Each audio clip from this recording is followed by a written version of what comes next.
This video, we're going to address probably a pretty common topic.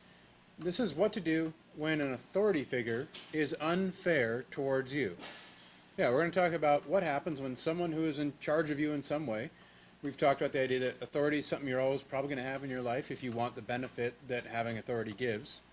And authority figures are just people, and people make mistakes, and so sometimes authority figures will be unfair to you. Now, the thing about it is that authority figures, though, have the power that you've kind of given them in a way to make your life easy or make your life kind of difficult. So how you deal with an authority figure when they're being unfair is actually going to be you determining how easy or how difficult your life's going to be based on their actions. So first thing I want you to think about is, has a person in authority ever said something to you that's totally unfair? And the answer I would say is probably yeah. Most of us have had authority figures. You think about your folks, if they've ever said something that's unfair, or a teacher that's treated you unfairly, or any other person who has some authority over you, they've probably been unfair to you at some point. It happens. So how you react to them is going to determine how the situation, though, ends up working out. Because at a certain point, authority figures can kind of pull rank. They can use their authority just to end any disagreement you guys have.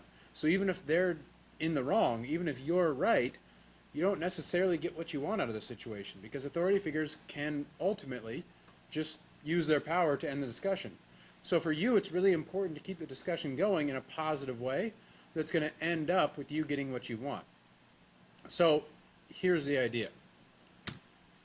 Even if what they say or what they do is unfair, here's one rule to follow that is like the baseline for how to handle this correctly. It's not the only thing to do, but it's the one thing to follow. It's a very easy one to start. Never roll your eyes. Never ever roll your eyes at an unfair authority figure. Not because it's rude or it's the wrong thing to do, which both things are true. It is rude and it's totally the wrong thing to do, but that's not why I'm going to tell you not to roll your eyes. Here's why you shouldn't roll your eyes. You look passive-aggressive. Passive-aggressive people are the worst. You don't want to be a passive-aggressive person. You don't want a reputation as a passive-aggressive person. Passive-aggressive people are people who act like they have a problem, but they're too scared to deal with it directly. So they show the world that they're upset, but they also are at the same time do things to show the world that they're not quite sure how to deal with it, and they don't really want to deal with it. They just want to let everybody know they're angry. And that's what rolling your eyes does. Rolling your eyes shows that person you're upset, but it also at the same time shows that person that you're accepting defeat. It's like, oh, fine. Well, what did you just say? You said fine, you agreed. Well, if that person's being unfair, you shouldn't just take unfairness from authority figures. That's not what our society is built on, just like listening to authority when they're being unfair and just accepting what they say and moving on. Our society is built on dealing with authority figures in the right way when they're being unfair to make sure that the right thing happens. And rolling your eyes is not how you make sure that the right thing happens. When you roll your eyes, you look weak. You look like you're afraid to speak up for yourself. You look like you're not smart enough to speak up for yourself. Rolling your eyes is a sign of weakness. We talked about eye contact in this class. When you make eye contact, you look like you're strong. You look like you're confident. You look like you believe in yourself. When you roll your eyes, you break eye contact. When you break eye contact, that's a instinctual physical sign to the other person that you are showing weakness towards them. If an authority figure is being unfair, if they're using their authority to treat you unfairly, the last thing you want to do is show weakness in a passive-aggressive way. Instead, here's what you should do. You should be direct. Instead of rolling your eyes, you should make eye contact. Don't stare them down, but make eye contact. Be calm, but maintain eye contact. Speak directly to the person who's being unfair. And the key is tell them, as soon as it's a good time to do that, that what they're doing is not okay. Now this line right here, as soon as it's a good time to do that, that's a judgment call on your part, and that's going to depend on what the situation is. We'll talk about that in a second. When you get ready to talk to them, you have to be ready to hear their point of view. They're an authority figure. They still have some power in the situation. They actually have the power in the situation. So you need to listen to them and actually consider their point of view. You need to be ready to compromise with that person. You might not get exactly what you want out of the situation, but any closer you can get to getting it your way, the way you know is the right thing that should happen, is better than just having the authority figure pull rank and like just tell you whatever they want you to do. And this is the key. A lot of times you need to be ready to just deal with it for the time being and then sort out the fairness later on. This has to do with it when it's a good time. If a teacher punks you out in the middle of a class, right? Think to yourself, have you ever been sitting in class and the person next to you was talking? And then the teacher's like, hey, stop talking, and they pointed at you? This happened to me all the time. Now granted, I also was the person talking a lot in class, so the teacher suspected me of talking and then they would punk me out. But still, in that moment, that wasn't fair because it wasn't me talking. Anytime you have a conflict with an authority figure in front of a group of people, you don't usually want to deal with that conflict in front of the group of people. Because the authority figure is probably going to be a little bit defensive. Because their job, if they have a group of people they're in charge of, and this could be in school, could be at work someday, is their job is to manage that group of people. And so they're probably not going to engage in a really fair discussion with you at that point because they need everybody just to kind of do the thing they need to do and get back on track and get back to work. So what you should do is just deal with it for the time being, but then don't let it go. Go talk to them later. Pick a good time. Pick a time when people are calm. This would happen too if you're dealing with your folks, right? And you're getting emotional and your folks are angry at you and they're being unfair perhaps.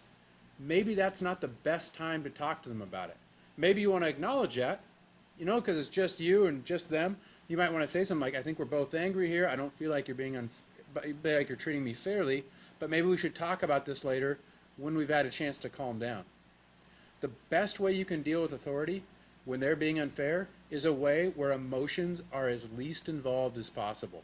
So if you can talk to them at a point when everybody is as least angry, you'll get the best result. Avoid emotion. When we get emotional, the part of our brain that does the best thinking shuts down, especially when we get angry. When we get angry, the anger part of our brain turns off the part of our brain that thinks things through and thinks about the future and thinks about consequences. It really does. Now, it doesn't mean just because you're angry you turn into like the Incredible Hulk and just rage around and destroy everything.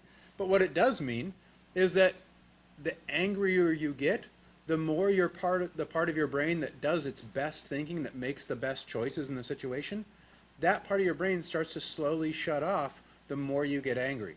And this happens for everybody. So the less emotion you can have in the conversation, the better the discussion will be. So if a teacher punks you out in front of the class, don't argue back with them right then, because that teacher's angry right then, and you're angry because they were being unfair to you. You're not going to have a productive conversation. Go talk to them later, maybe after class, maybe before class, maybe a time when people are working and the teacher has a little quiet moment, and then talk to them calmly and reasonably. When your folks are being unfair, don't engage them when you're both angry, because you're all not going to make your best decisions. Go talk to them at a time. Tell them you need to talk about this later when you're both not angry. And then you can have a calm, reasonable discussion. There's a reason we have court cases. There's a reason, like, when you get arrested or you break the law, you go to court. Because even if, let's say, you weren't doing something, you got falsely accused of something, solving that in that moment is not a good idea. There's a reason we go to court later. It's a time for us to be theoretically a little bit calmer, think about what we want to say, and talk to each other about it. That's why we use those systems. Because when we're angry, we don't make good decisions. If you're angry, or the other person is angry, the basic rule of thumb, tell them that you feel like you've been treated unfairly. That's an okay thing to say. I wouldn't say that to a teacher like in front of the whole class, but if you go up to talk to that teacher later and you still feel like you're angry, you could tell a teacher, like, I feel like you were unfair to me by calling me out for talking in front of the other class, but I'm still kind of angry about it right now. Could we talk about this a little bit later when we've calmed down? If you do that to an adult's mind will be blown. That is not a common thing for a teenager to do. But if you do that, all of a sudden you appear to be way more mature than the average teenager, and you will get treated most of the time, I would hope, like you deserve to have a fair chance to speak up. I know you certainly would if you were talking to me. So here's what you're going to do.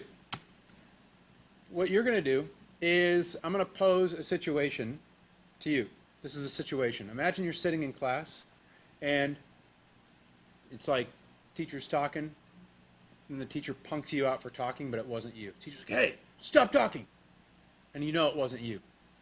My question to you is, what's the right way to handle that situation? You can do one of two things. You can either come up and tell me in just a second. You can just come up and tell me like, hey, I want to tell you about the right way to handle the situation. Or you can write it in the submit assignment box. It's your choice. So how would you handle that situation if a teacher punks you out in class for talking when it wasn't really you talking? What's the right way to handle that?